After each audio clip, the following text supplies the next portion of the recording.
And then we can have a discussion about, okay, who would I need to talk to see if that's possible to move another project off my plate, for example. So the conscious agreements are all about getting aligned, getting on the same page, making sure that we see things the same way. Today, I'm joined by Annie Hyman Pratt. She is the author of a really great book called The People Part. And I think you all know I love a good system. Her work is effectively a system for managing the people part of business, which I think is an area often misunderstood and overlooked, let alone trying to distill it down into a system. So she's got deep experience from her family business, the coffee bean and tea leaf. And she was involved in growing that up to 70 stores. And then after the sale of that business, went on to do a range of different consulting gigs in different businesses and industries. So I couldn't be more excited to really dive into her process. So, firstly, though, I'll just welcome you to the call, Annie. And maybe just to start, I'd love to know, do you see yourself as a systems person? Yeah. Thanks for having me. And it's kind of funny. I didn't used to think of myself as a systems person, but I do now. I definitely do now.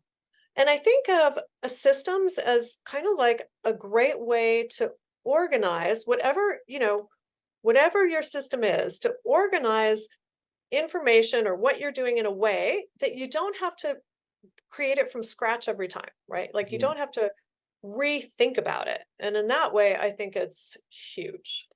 And that's how I feel about your book also. Like, I know in the book you talk about the idea of these seven agreements, Yeah. which in itself I see as a system. Now, it might not Yeah. necessarily be a linear system that you follow in an exact order, but it's a system for managing the people part. And that's a big part of what I'd love to dive into today.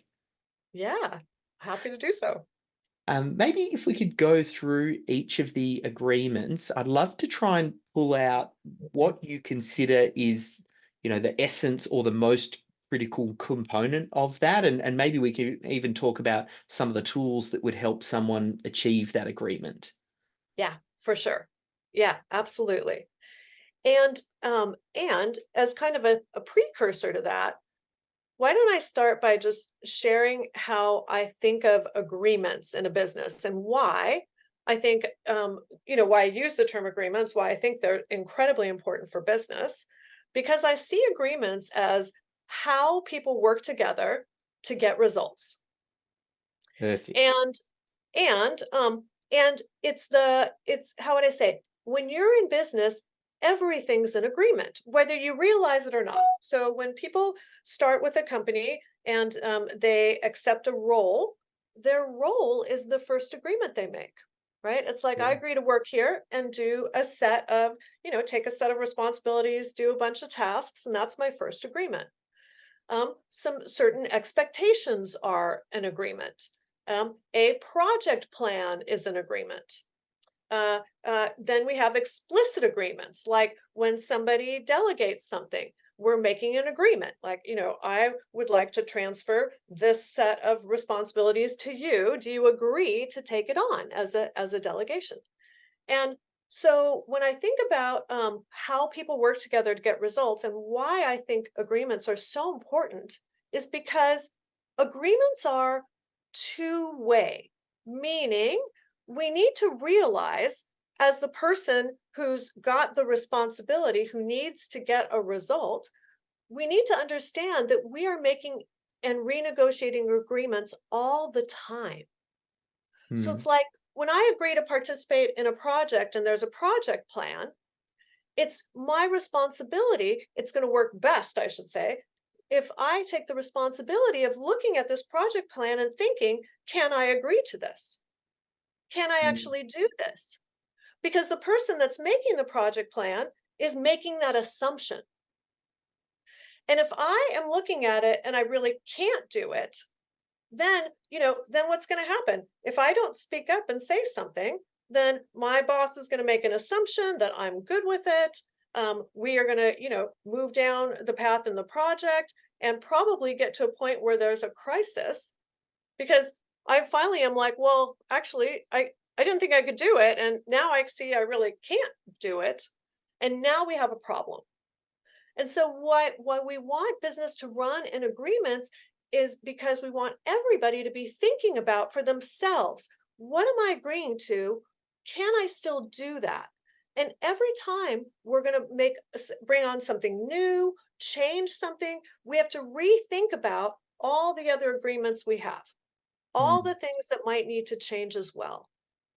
And if we can't work through that kind of agreement system, right, then what happens is nobody has any trust at all. mm, Because then it's like, if I say, sure, I'll do the project, but you can't trust me that I actually will meet those commitments or that I will renegotiate, then we don't have a business that can actually work. That mm. you've got a business instead where the people at the top have to know everything, and that is becoming less and less and less possible. It's not possible anymore. What I So like about the way that you've articulated that, a lot of these agreements really center around this idea of expectation management and setting out, here's my expectation.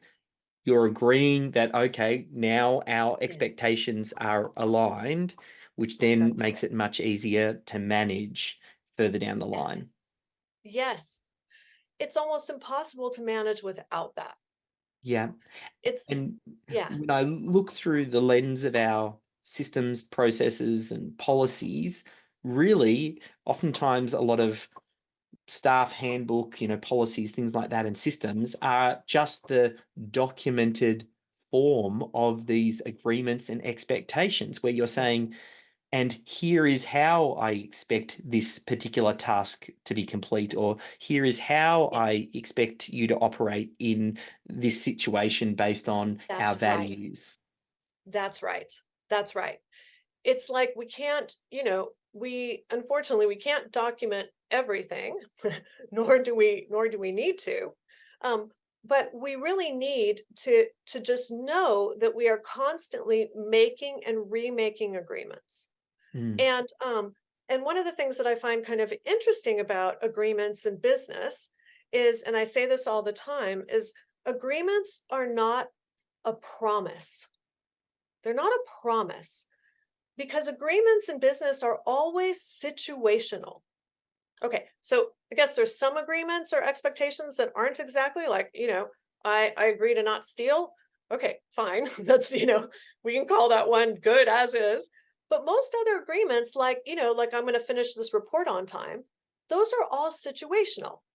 Meaning, if some emergency comes up that I have to turn my attention to, I might have to renegotiate that agreement. And it doesn't make me a bad person. It doesn't make it so that I am breaking a promise because I've got a set of outcomes that I have to accomplish in a business.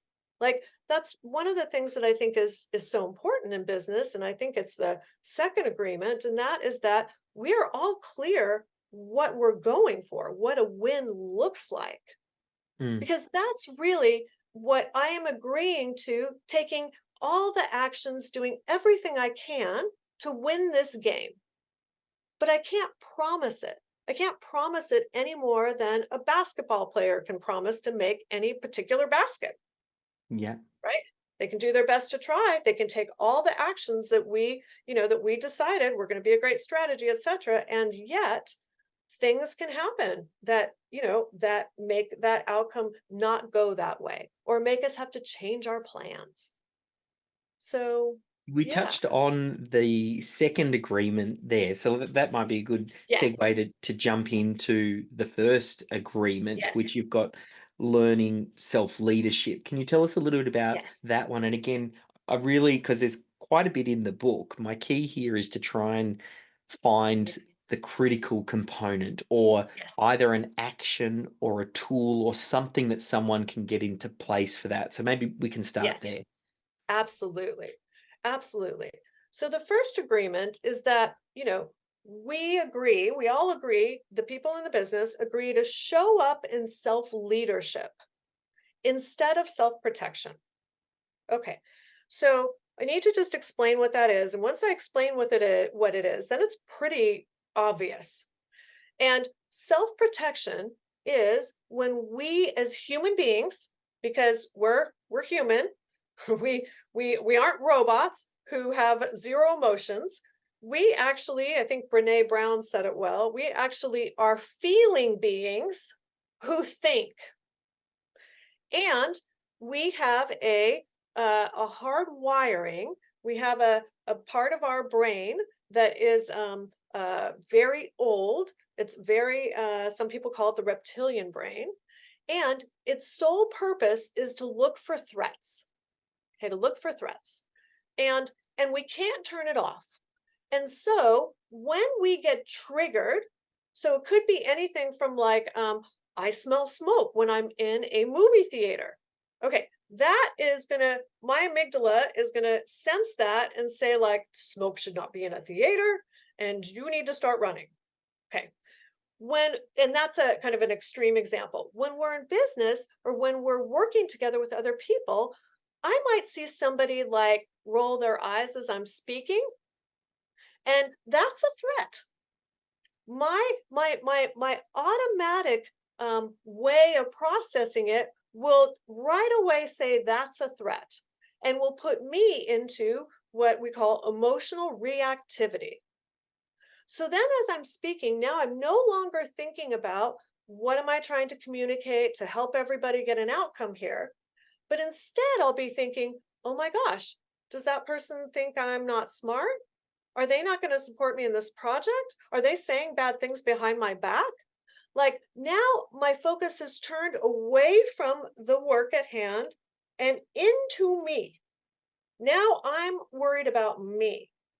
And that means that when that is what self-protection is. Now I'm thinking about me. And when I'm in that spot, when us as humans are in self-protection, we can no longer think straight. We literally do not, our blood drains away from this frontal lobe, which is where all the complex, creative, collaborative thinking and acting comes from. And it literally, blood drains out of that and goes to our big muscles so we can run away or fight. And that's the part of where, as human beings working in business, we need to learn how to tame that. We need to learn to recognize when we are in a place of reactivity so that we can get out of that reactivity and back to what we call self leadership, back to a place of where I'm neutral, I'm okay with myself, I'm okay with everybody else who's here, and we now can think about the best way to accomplish what we're working on. Mm. So, This yeah, first agreement is a little bit more work on yourself. And sometimes with those types of things, because it's a constant game and yes, you never really get to the end, it's that's right. that idea of being the right leader and then doing the right work on yourself to show up to be that best leader. The Yes, second agreement is a little bit easier to kind of grab onto a something and a deliverable, which is defining company goals. Can you tell us a yes, little bit about that one? yes, for sure.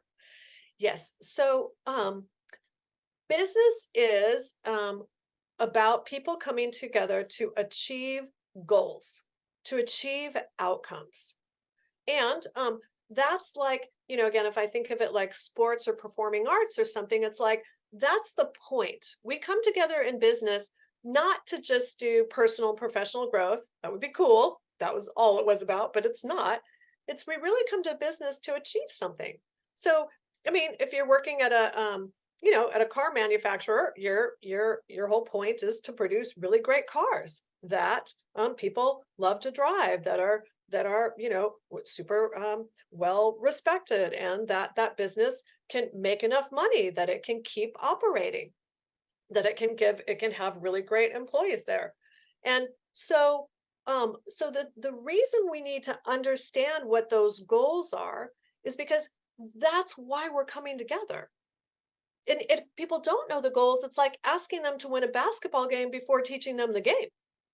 before they even know, like, oh, this is how I do it. And so everybody, I'm a firm believer that everybody in the company really needs to know the basics of what the point of us is and what success looks like, so that everybody in their role can understand where that fits, where their piece fits with the biggest picture. So for example, if one of the goals is that we have this year, I'll just make one up, that we have a 15% net profit. Okay. So that seems kind of obvious. Okay. But if you're in the how would I say? If you're in the marketing department, you might not have a real sense of, well, how does my part contribute to that? And that's the part where we want them to not only understand that we need that 15% profit margin, but what are the other goals too? What is the sales goal? What kind of sales do we want? What is our ideal customer here that marketing should really go for? How are we being positioned in the market so that we know what reputation we want? We want people to say to us. And we really need to communicate that throughout the company all the time. And interestingly enough, the number one complaint we get from leaders myself and my team at Leading Edge Teams, the number one complaint we get from leaders is, I don't really know what I'm doing. I don't really know what I'm going for. And every time we tell that to CEOs or entrepreneurs, they're shocked. They're shocked because they're like, wait a minute, we think we talk about that all the time. But we don't talk about it enough in clear, concrete goals, really clear and Mm. concrete, so that it's not just like, we need to have great customer service. It's like, well, what does great customer service look like? And how would I even know if I achieved it? Is it that we have a great net promoter score? Great. That's a place to start. Is it that we could poll people and we have a reputation for serving them really well? Great. That helps me know. So we want to make the goals concrete, and that that people throughout the company really do know what they are. Mm.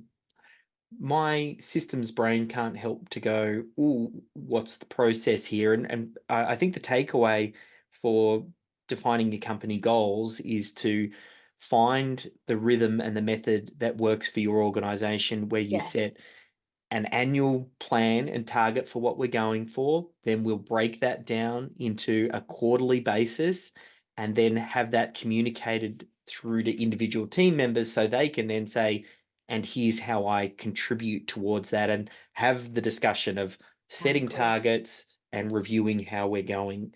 Um, Exactly. the next agreement you've got is this idea of establishing clear roles. Can you tell us a bit Yes. about that?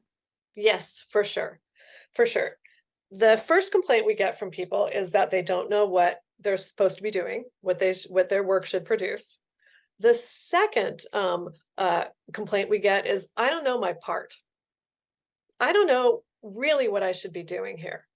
So that when people ask me to participate in a new project or take on a new responsibility, it's like, I don't even know if I should, right? Like, that people really need to understand, what do I contribute, and why, how do my contributions matter? What am I responsible to make sure happens? What's my part and what's not my part? And getting that role clarity, which is not that easy and has to keep being re-clarified, does require not only people thinking about, what's the structure of the business, what are the functions, how do we cross function, etc. But it really requires people to think about, not only about themselves, but to collaborate with other people to say, okay, this is my part, but does that mean that's your part? Does my part end here and your part picks up again? And there are times that we have to keep negotiating that.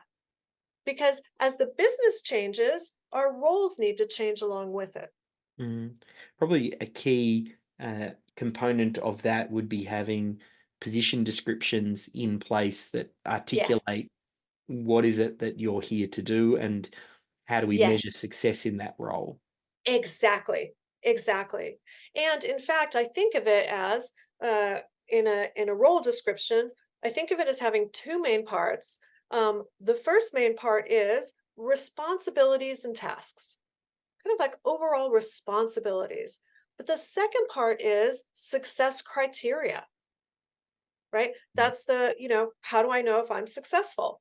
And if I need to produce I don't know, a 15% net profit on my product, then I need to know that that's a success criteria. Yeah, If I need to grow our division by a certain amount, I need to know that. If I need to get a product launched by the end of the year and that that's going to make me successful, then I need to know that. mm, So super important to articulate both yeah, because people need to know not only, yeah, I'm responsible for this product line and how it sells, but they need to know, well, what does success look like? yeah, Is this a year where we just want to do as much as we did last year, or is this a year we want to grow a lot? yeah, and that uh, links perfectly up to that second agreement around defining the company goals. The fourth one Yes. you've got is building high trust relationships. Can you tell us a bit Yes. about that one? Yes, for sure. So, high trust relationships are are not relationships where you know everything about everybody else, but they are relationships where you trust each other to have each other's backs.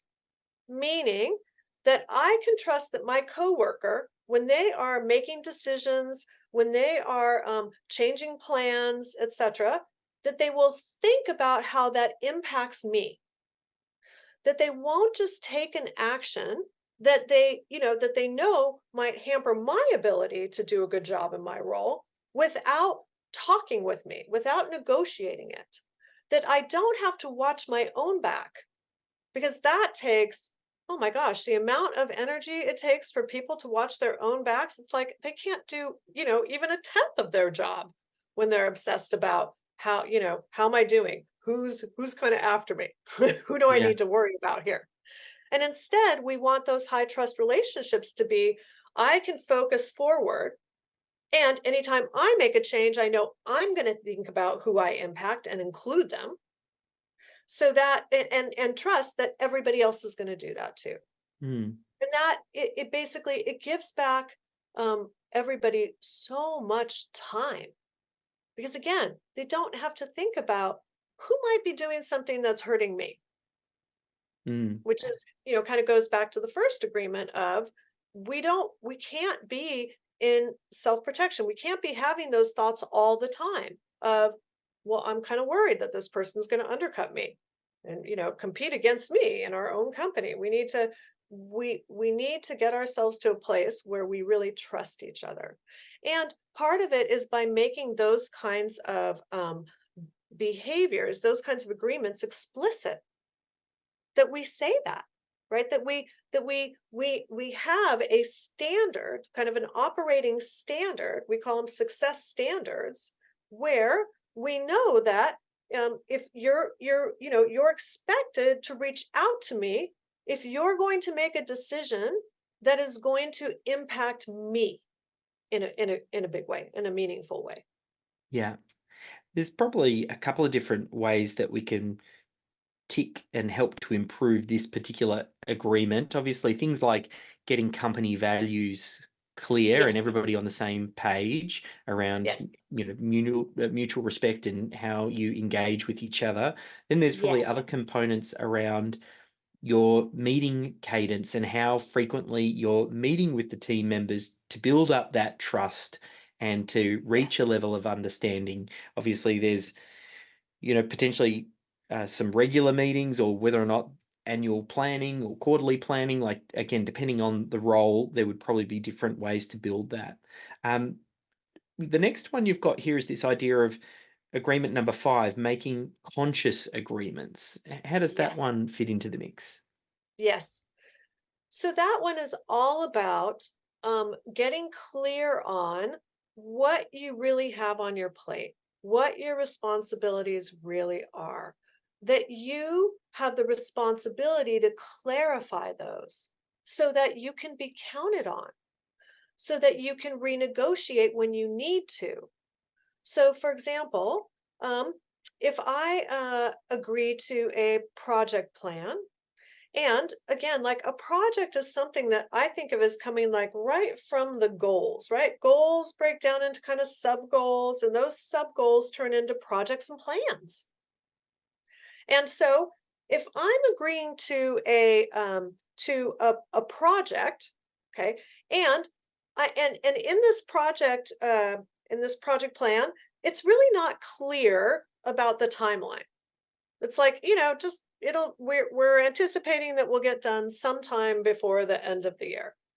Then it's on me, and I know that I have a lot on my plate, as all team members do these days. I don't, you know, I mean, maybe they're out there, but I can't remember ever working with a team member who wasn't like oversubscribed, right? That didn't have a bit too much on their plates. Okay. And that's okay because we can learn to work with that.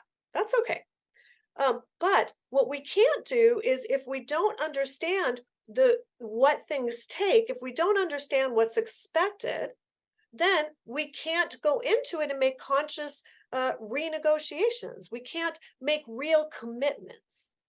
And so that's why it's like we want the agreements that people are thinking about it. That's what we mean by conscious. That I don't just say, sure, I'll get it done by the deadline without actually thinking, can I actually get that done by the deadline? Yes, And yeah. if I can't, to speak up early and say, here's how my workflow looks. I'm not seeing how I could get it done by the deadline. Perhaps if I could, move this other project back, then I could maybe do it. And then we can have a discussion about, okay, who would I need to talk to see if that's possible to move another project off my plate, for example. So the conscious agreements are all about getting aligned, getting on the same page, making sure that we see things the same way. Mm. I think a big tool that really helps with this is some form of project management software, something where Yes. tasks can be assigned, it's clear who is doing them and what Yes. is the due date, and having the person involved in setting that due date. And then if things start missing due dates, to then provide updates, Yes. renegotiate and reset Yes. timelines as required, but having that open, transparent visibility for the whole team to see, well, whom is working on what and how are they going? I feel like that would be an essential part of this. It is for sure. And there's kind of two things about that. The first is that what we really need is for, that it's not okay to miss a deadline. It's okay to say something ahead of time. Like we need people to Yeah. anticipate earlier because if we miss a deadline, we can't recover from that. But if we say early, I don't, I'm unsure if I can make it. Let's talk about it now. That's what we're looking for. And we want an environment that is psychologically safe enough, right? That comes from that fourth agreement, the one before this one. That we want things to be psychologically safe enough that people feel okay to say that, to say, I don't think I'm going to make it, and that we don't do the thing that so many of us do for I think a really long time of thinking, well, I don't want to embarrass myself and seem like I'm doing a poor job, so I'll just not say anything right now, and I'll probably get it done. and Yeah. and then we don't get it done, and then we're in a much worse position later. So, so we want people to bring it early. So that's the first thing, the first part that I wanted to add. The second thing that I wanted to add is that what we find is that the very beginning of projects, we use a process called a project charter. And the project charter really lays out what's the expected outcome of this whole thing? What is it that we're really working to achieve? And then the second thing it lays out that's, well, has quite a few pieces in it, but the two main things are the outcomes. And then the second thing are the deliverables, meaning like what, what are the parts and the pieces that are going to make up this outcome? And those are the things that usually go into the project management system that has the timelines and the tasks. Mm, mm. I feel like that also relates to your next agreement around recognizing and responding to change, because we're talking about spotting these Exactly. things early. Yes, exactly. And the truth is in business today, it's always changing. That's like, that's the law, that's the how would I say it? Like the physics of business, the law of business physics is that things are always changing. And the biggest reason is because we don't control the external environment. And business actually has to operate in an environment that we don't control. So, for example, we don't control what technology changes are coming down the pike. We don't control when we have a recession. We don't control when customers change their expectations, right? We don't control the amount of competition out there. There's so many things that we don't control, but we have to respond to.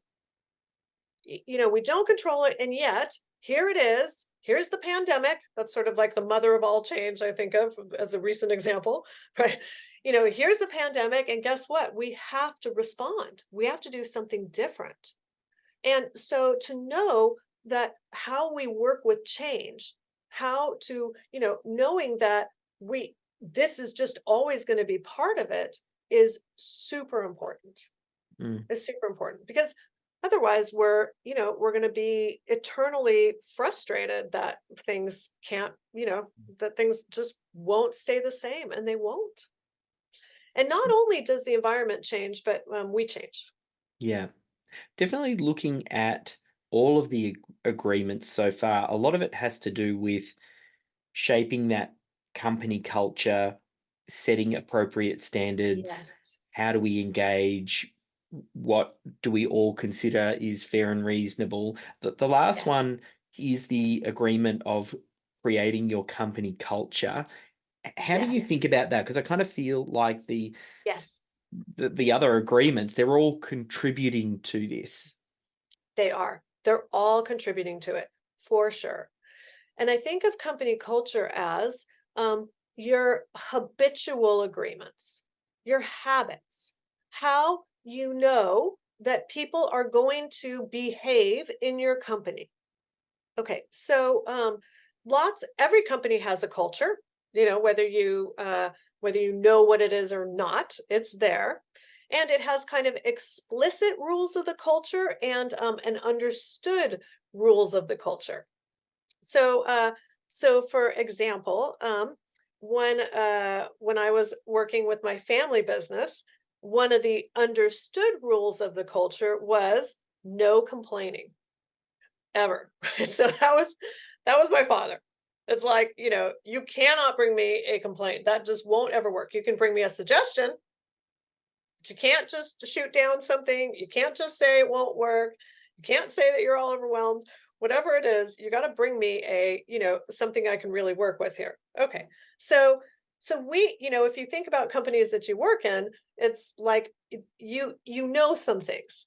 It's like you know kind of in general where you can kind of push on the boundaries and where you can't. Okay. So we want to understand those, and we want to make some things about the culture very explicit, that they're habitual. So for example, if I use the one about not complaining, what we really want, because for sure complaints are not good in any culture. Complaints are basically just an admission of feeling powerless. It's like, I don't like how this is going and I can't change it. Okay. So that's not good for anybody. So what we want instead is for people in our company to know when things aren't going well, You can absolutely bring it forward. And you want to bring it forward with context and with suggestions, even if you don't know if the suggestions can work. I often have had team members come to me and say, look, this part isn't really working with how we do this part of a client engagement. It's just not working. And here's what I've thought of doing differently. Here's how I think we could do it, right? It immediately changes the nature of that interaction. And we want people to not even have to think about, well, I'm going to bring a suggestion. It's like we want it to be second nature. And that's what makes a culture Mm, is that you know how to do a bunch of things second nature without even thinking about it. yeah. One of those things is that in a culture, we want people who are who don't blame, literally, who know how to stay out of blame. Because if we have a culture with a lot of blame, we have too many people in self-protection, and now none of us are productive enough. One of the hardest things is changing this culture, and like Yeah. we'll make some suggestions as we've gone through today, and people say, of course I want a no blame culture, and I want people to come forward with suggestions that, like, I think everybody goes, of course that would be better. Similarly, of course having a systems driven business where people know there is a way of doing things, and Yes.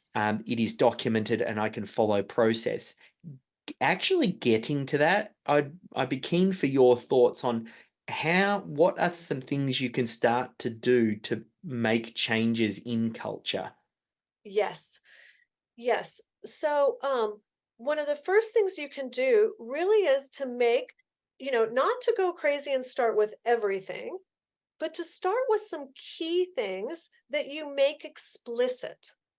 So, for example, one of them is that we do everything we can to not miss deadlines or not miss agreements.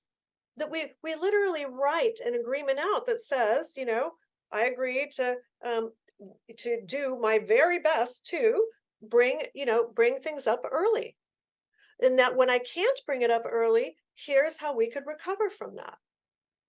And that we get people talking about, well, what would make it possible? Are there times where, you're feeling like you can't bring something early? Let's talk about those. And so to start with some basics and literally kind of, write down, document, make an agreement of what it looks like when we're doing this. And then during your meetings, maybe quarterly, you look back at those and it's like, how are we doing? And, and if we are still not meeting the agreement, then we know we need to talk about this more. There's something else going on here that we need to get to the bottom of. Mm, And what I find is that when you get a few basics going, it's really interesting how it solves for so many other things. Because once we have a culture where people we talk about change early. We don't miss deadlines because we're negotiating early. Once we have that, blame goes way down. mm, What are you going to blame for? yep. What we're doing instead of having blame about missing things, instead we're going to have a lot of discussions and hard decisions early. And blame often comes back from, again, not having appropriate expectations and Yeah. knowing what's expected of me to get the desired outcome. And if it's clear and it's documented, and the way that I see systems, processes, and handbooks and getting those policies in place, we're effectively documenting certain habits that you want to have Yes, exist in the business. And that's it's a right. documented habit. We follow that, we reference that up until That's the right. point at which it becomes, well, this is how we So do things here. exactly. So I feel like that Exactly. systems and processes, and I'm obviously a little bit biased, but I find it's a catalyst for so much of this because you're Yes. actually capturing, well, this is what I consider is important.